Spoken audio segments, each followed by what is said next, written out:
किनभने सिनमा तपाईँहरू बुझ्दै हुनुहुन्छ त्यस्तै सिनहरू होला त्योभन्दा अगाडिको क्रियाकलाप के तपाईँहरूको बिच चाहिँ के कस्ता कस्ता रोचक घटनाहरू घटे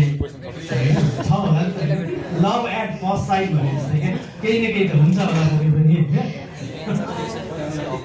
हुन्छ जस्तो अघि एउटा क्वेसनको मैले कम्प्लिट आन्सर गरिनँ जस्तो लाग्यो कि यो जुन प्रेम चलचित्रमा देखाइएको छ नि त्यो सागा अफ लभ भने जस्तो एउटा एपिक खालको लभ स्टोरीको वर्ल्डमा लिएर जान्छ दर्शकहरूलाई त्यो खालको लभ मैले रियल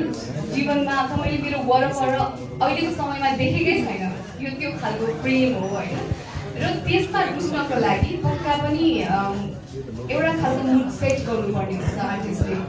मलाई चाहिँ त्यो कति सहज भयो भने बिपिन दाई आफैमा एउटा यति अब्बल कलाकार